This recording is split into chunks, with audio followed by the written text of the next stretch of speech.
सृजन शक्ति, सृजनात्मक शक्ति।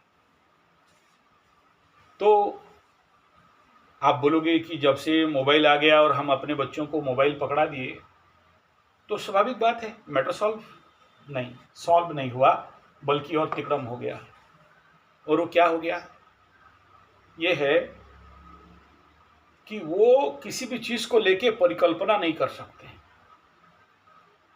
जब आपके सामने एक ऑडियो विजुअल आ गया कार्टून में, या आज के डेट में इमोजी टाइप का कुछ कार्टून टाइप रहता है ना, उस प्रकार का, तो बच्चों का काम खत्म हो गया।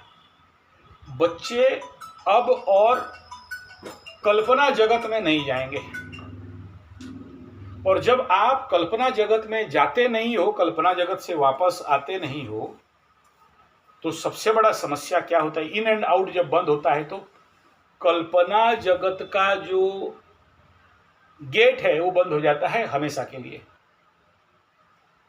और जो व्यक्ति कल्पना परिकल्पना नहीं कर सकता, संकल्प विकल्प नहीं कर सकता, यानी हर दिन के लिए उसका वह चक्र लॉक हो जाता है।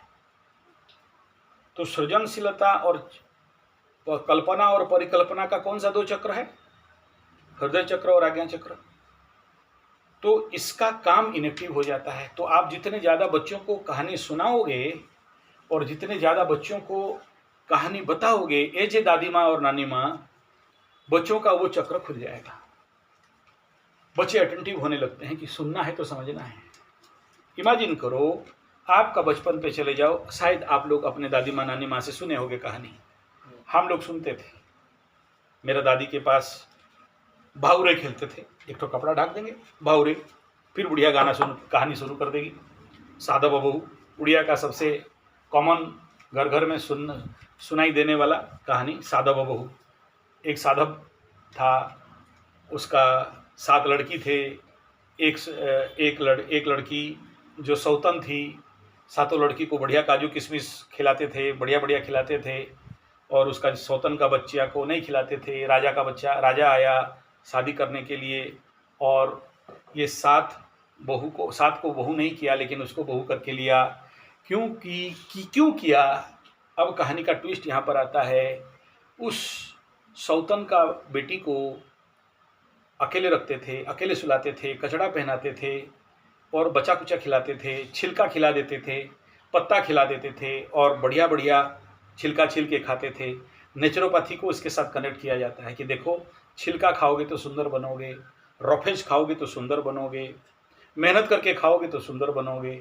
आराम है। 7 बेटी बढ़िया से उनका माँ खिला पिला के गुथली करके पेटरी हुथरी कर दिया था। तो राजा का बेटा आया तो उनके साथ शादी नहीं किया। तो बचपन में एक चीज दिमाग में डाल दिया जाता है। अब कोई घोड़ा डिम का कहानी सुनाया जाता है, या पवन हंस घोड़ा, पवन का घोड़ा। अब सोचो, पवन में उड़ने वाला कभी घोड़ा देखे हो क्या? कि घोड़ा भी है और उसका पंख भी लगा हुआ है। मैं बोलते ही तुम्हारे दिमाग में क्या चला बताओ? यूनिकॉर्न। हाँ, ये देखो ना, अब गया ना, बर्बाद हो गया ना पूरा हिस्ट्री।